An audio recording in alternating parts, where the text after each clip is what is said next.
देखो, हाइड्रोस्फीयर यानी कि वायुमंडल, जल मंडल भी कहते हैं इसे, यानी कि वाटर जहाँ जहाँ पे है वो सब हो गया आपका hydrosphere.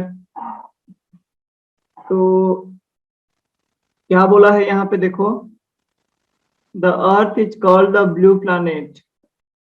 The earth is called the blue planet. Why?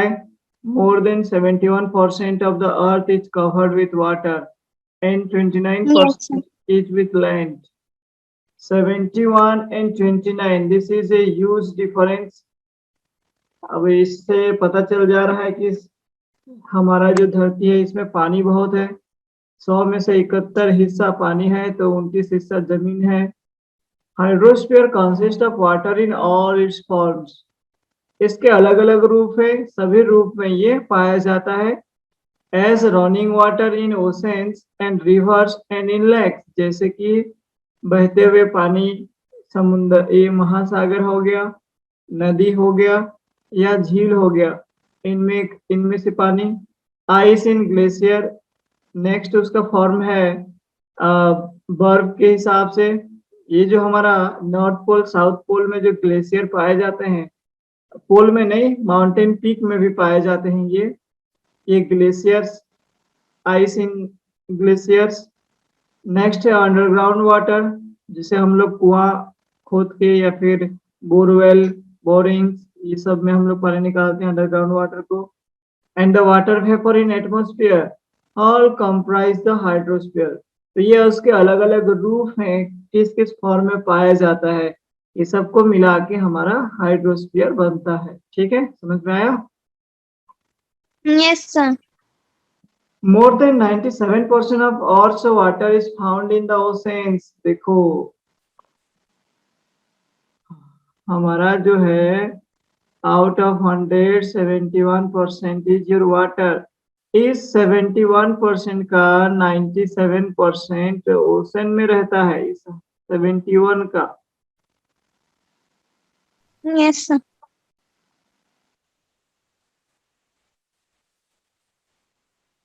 और क्या बोल रहा है? And is too salty for human use, जिसे हम लोग इस्तेमाल नहीं कर सकते, बहुत खारा होता है ये, too salty. A large proportion of the rest of the water is in the form of ice sheets and glaciers or under the ground, and a very small percentage is available as fresh water for human। तो यहाँ पे तो देखे, जो 97% of water है वो ocean में मौजूद है, और ओशन का टेस्ट बहुत सॉल्टी होता है, जो कि ह्यूमन यूज के लिए नॉट सुइटेबल है। इसमें से बहुत भारी हिस्सा, लार्ज प्रोपोर्शन, ज्यादा अनुपात, रेस्ट ऑफ द वाटर, इसमें से बाकी जो पानी रह गए उनमें से कुछ होते हैं बर्फ के आकार में, जो कि ग्लेशियर में मौजूद होते हैं, ग्लेशियर, और कुछ होते हैं underground the water, sorry underground water, हमारी जमीन के नीचे में पाए जाते हैं। बहुत स्मॉल परसेंटेज, बहुत कम हिस्सा हमारे लिए फ्रेश वाटर, जो कि मीठा पानी कहते हैं, फ्रेश वाटर बहुत कम मौजूद है। एक मैप है देखो, comparative size of the continents, कौन कितना कितना बड़ा है। सबसे बड़ा एशिया, देन है अफ्रीका, देन होगा आपका North America, then South America, then Europe, then Australia. So this is comparative size. Antarctica तो वो भूल ही गया मैं, तो इसको आप गिन के पता कर सकते हो। यूरोप का कितना है, 1 2 3 4 5 6 7 8 9 10, 10 स्क्वायर ब्लॉक्स हैं। इसका गिन लेना कितना है, जो ये कितना हो जाएगा, 1 2 3 4 5 5, 1 2 3 4 5 6 7, ये 35 हो गया। 35 40 42 44, ये गिन के आप खुद पता कर सकते हो which is the number 1 in size, number 2 in size. Size को पता करने के लिए है ये। ठीक है, hello. Yes, sir. What I have told you? So which one is number 6, sir? Continents के साइज के हिसाब से बताया गया है। So Yes, sir. despite being a blue planet, we face a shortage of water. देखो ये कैसी बात कहा है यहाँ पे, हमारा जो अर्थ है that is known as blue planet. Why? Because it has 71% of water. इतना पानी होते हुए भी Yes, हमें सामना करना पड़ता है शॉर्टेज ऑफ वाटर, पानी की कमी के सामना करना पड़ता है। तो ये कंप्लीटली रिवर्स बात है, उल्टा है। आपके प्लानेट में पानी yes, है और आपके पास पानी नहीं है, तो ये कैसी बात हुआ? क्योंकि वो सॉल्टी है, दैट इज मतलब वो जो पानी है किसी काम का नहीं है। अब देखो एक करके देखते हैं oceans.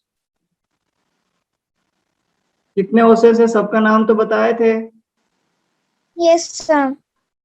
Oceans are the major part of hydrosphere. They are all interconnected. सब एक दूसरे से जुड़े हुए हैं और ये जल मंडल का सबसे बड़ा वाला हिस्सा होता है oceans. The oceans water are always moving. हमेशा फ्लो करते रहते हैं, moving. The three chief movements of ocean waters are the waves, the tides and the ocean currents. तो ये जो हमेशा मूव करते रहते हैं, बड़े बड़े लहरें आती रहती हैं, ये तीन मूवमेंट को कहा गया है। पहला मूवमेंट जो है वेव, जिसे हम लोग लहरें हिसाब से समझ सकते हैं। दूसरा है टाइड्स, ज्वार भाटा जो बोलते हैं। तीसरा है ओशन करंट, ये उसका बहाव है, ओशन करंट। तो ये तीन उसके मूवमेंट्स हैं। क्या क्या है एक बार फिर से देख लो। द थ्री चीफ यानी कि मेन मुख्य movements of ocean waters are the waves, the tides and the ocean currents. The five major oceans are the Pacific Ocean, the Atlantic Ocean, the Indian Ocean, the Southern Ocean and the Arctic Ocean. तो यहाँ पे देखो, जब आप इनका नाम लोगे, Pacific, ये जो सबका नाम है ना, इनके आगे द लगाना मत भूलना। The Pacific ocean, the Atlantic ocean, ये द हम लोग इंग्लिश में पढ़ेंगे। द क्यों लगाते हैं, कैसे लगाते हैं, कब लगाते हैं, ये एक आर्टिकल है। जब कोई जाना पहचाना सा रहता है ना कोई नेम, उसमें द लगाते हैं, लेकिन सब में नहीं लगाते। देखेंगे, नाम तो याद है सबका। Yes, sir.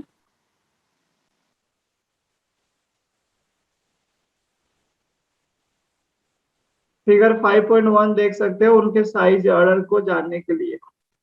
ठीक है, देखेंगे 5.1, where is 5.1, this is 5.3, this is 5.2 Yes, sir. And this is 5.1। कौन बड़ा कौन छोटा आराम से देख सकते हो इस मैप में।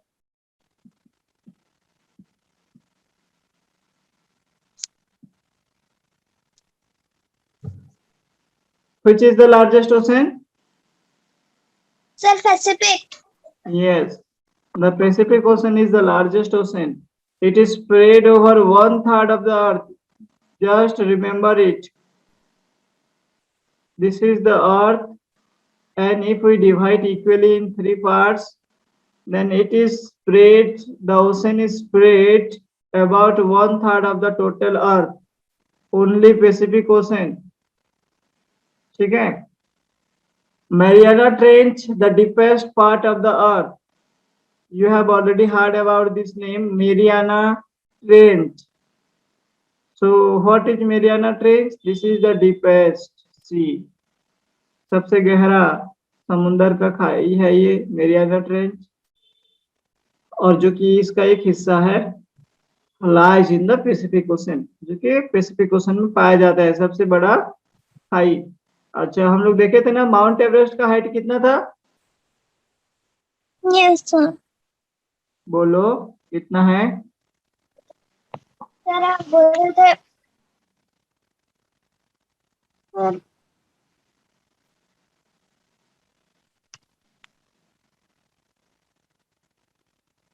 भूलना मत इसे, ये जीके क्वेश्चन है। 8,848 मीटर, इसका 3 गुना होता है ये मेरियाना ट्रेंच का खाई। ठीक है, 3 गुना। Yes.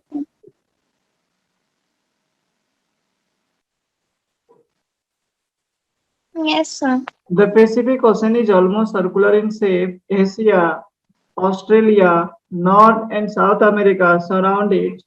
Look at the map and find out the location of the continents around the Pacific Ocean. ये तो देख लिए थे, आप देख के पता कर सकते हो इसको। अब देखो, नेक्स्ट ओशन है the Atlantic Ocean is the second largest ocean in the world. It is S-shaped. It is flanked by the North and South Americans on the western side and Europe and Africa on the eastern side. The coastline of Atlantic Ocean is highly indented. This irregular and indented coastline provides ideal location for natural harbors and ports. From the point of view of commerce, it is the busiest ocean. तो हमें पता चला यहाँ पे Atlantic ocean के बारे में, ये सेकेंड लार्जेस्ट है, इसका शेप एस की तरह है। What is the shape of Pacific ocean?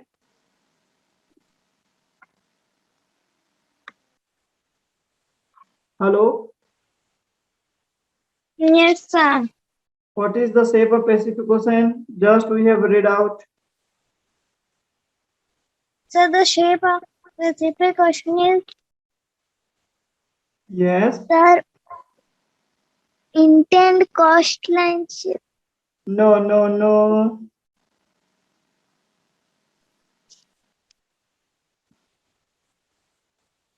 मतलब आप ध्यान से नहीं सुन रहे हो। Circular shape.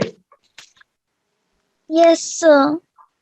और अभी जो पढ़ रहे हैं अटलांटिक ओशन, इसका एस शेप है और उसका जो कोस्ट लाइन है, उसका जो खाड़ी है, वो जो खाड़ी है ये Yes, sir. आइडेंटिटेड है, यानी कि दांत जैसे। ये देखो, मतलब रेगुलर नहीं है, कहीं पे निकल गया है, कहीं पे घुस गया है, निकल गया है, घुस गया है, इसे कहते हैं आई आई सॉरी इंडेंटेड आइडेंटिटेड बोल दे रहा था मैं, इंडेंटेड कोस्ट लाइन।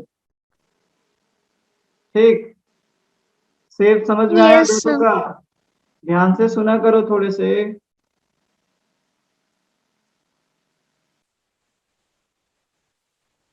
Yes, तो sir. ये जो बहुत ज्यादा, देखो अब ये अंदर देखो घुस गया है, तो इसको एक क्या करेंगे, पोर्ट बना देंगे, एक बंदर बना देंगे, यहाँ पे आराम से जहाज आएगा, यहाँ पे आप लोडिंग अनलोडिंग कर सकते हो। तो इस महासागर में सबसे ज्यादा व्यापार होता है। This is the busiest ocean, सबसे ज्यादा बिजी रहने वाला ओशन है, इस पे बहुत ज्यादा जहाज चलते हैं। ठीक है, और थोड़े से बढ़िया ध्यान से पढ़ना, समझ में आएगा तो ठीक, नहीं आएगा तो फिर से बोलना, देखेंगे। अब चलते हैं Yes, तीसरा sir. वाला ocean. Can you tell me the name which is the third largest ocean? नहीं पता। अरे फर्स्ट हो गया पैसिफिक, सेकंड हो गया आपका अटलांटिक, थर्ड है आपका Indian. Arctic, sir. No Indian, sir. Indian Ocean. The Indian Ocean is the only ocean named after a country. ये एक ऐसा ओशन है जिसको कंट्री के हिसाब से नाम रखा गया है। हमारा इंडिया के हिसाब से इंडियन हुआ। The shape of ocean is almost triangular. ये त्रिकोण हिसाब से है। In the north, इसके उत्तर में it is bound by Asia. Asia से ये घिरा हुआ है। In the west, Yes, sir. Africa. North में एशिया है, सॉरी, नॉर्थ में एशिया है, पश्चिम में अफ्रीका है और पूर्व में ऑस्ट्रेलिया है। तो ये तीनों दिशा में इसके 3 कंट्री पाए जाते हैं, कॉन्टिनेंटल कंट्री। नेक्स्ट है आपका साउदर्न ओशन। ये encircles the continent of Antarctica and extends northward to 60 degree south latitude. Antarctica जो है यहाँ पे, इसको ये घेर के रखा है एनसर्कल उसको कवर करके रखा है अंटार्कटिका को, साउदर्न ओशन। और ये थोड़ा सा उत्तरी की तरफ 60 डिग्री लेटीट्यूड में आगे बढ़ा है। तो ज्यादा कुछ दिया नहीं है इसमें, बस ये आपका अंटार्कटिका को घेर रखा है। नेक्स्ट है the last one, Arctic Ocean. Arctic Ocean is located within the Arctic Circle and surrounded the North Pole. ये नॉर्थ पोल में पाया जाता है, उसको सराउंड करके रखा है ये। It is connected with the Pacific ocean. Arctic Ocean is connected with Pacific Ocean and by a narrow stretch of shallow water known as Bering Strait। ये एक हल्का सा पतला सा एक शेडो है, सॉरी सेलो यानी कि गड्ढा भी बोल सकते हैं हम लोग इसे। इसे कहते हैं Bering strait. It is bound by northern coast of North America and Eurasia. What is Eurasia? Sir, Europe Not only Europe, and Asia. yes, Europe Asia. plus Asia is known as Eurasia। तो ये इसको क्या क्या ये हल्का से एक सेलो से कनेक्ट किया है नॉर्थ अमेरिका। हम लोग मैप में देख सकते हैं, यहाँ पे तो है नहीं।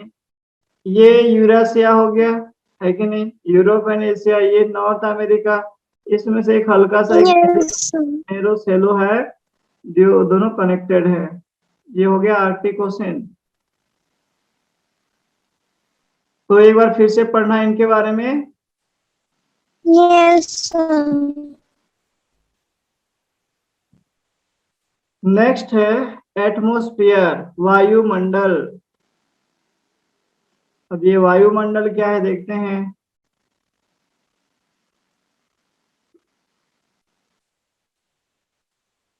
Atmosphere, the earth is surrounded by a layer of gas called the atmosphere। So atmosphere is nothing but a layer consist of gas which surround the earth। Okay, this thin blanket of air is an integral and important aspect of the planet। ये वायुमंडल है, इसीलिए यहाँ पे life पाया जाता है, इस प्लानेट को खास बनाता है। It provides us with the air we breathe and protects us from the harmful effects of sun rays। ये हमें सूर्य के हानिकारक किरणों से बचा के रखता है और यहाँ पे हम लोग अपना सांस भर सकते हैं, we breathe। So this is about atmosphere। Blanket का काम कर रहा है, थिन ब्लैंकेट, हल्का सा चादर की, जो हम लोग बेडशीट बोलते हैं ना, कंबल ब्लैंकेट, उसी की तरह ये काम कर रहा है। धरती है, अर्थ को सराउंड करके रखा है, ये थिन लेयर ऑफ गैस, हल्का सा एक लेयर है। ये सूर्य की नहीं। Yes, sir. The atmosphere extends up to a height of about 1600 kilometre, 1600 kilometre, या फिर हम लोग इसे 1.6 किलोमीटर बोल सकते हैं। तो ये एटमॉस्फेयर कितना किलोमीटर तक? 1600 किलोमीटर। आप सोच सकते हो कितना आगे, 1600, बहुत ऊपर। Atmosphere is divided into 5 properties, 5 layers based on the composition. Atmosphere को कितने भाग में बांटा गया है? Sir, 5 5। देखो यहाँ पे, इस चित्र को देखो, यहाँ पे देखते हैं, ये हमारा धरती हो गया। ओके, इस धरती से पहला वाला हिस्सा हो गया ट्रोपोस्फियर, नेक्स्ट है स्ट्राटोस्फियर, नेक्स्ट है मेसोस्फियर, नेक्स्ट है थर्मोस्फियर, और बाकी जो रह गया वो हो गया एक्सोस्फियर। तो कितना हो गया? ट्रोपो, स्ट्राटो, मेसो, थर्मो, एक्सो स्फीयर, यानी कि गोलाई। नाम याद हुआ? Yes, sir.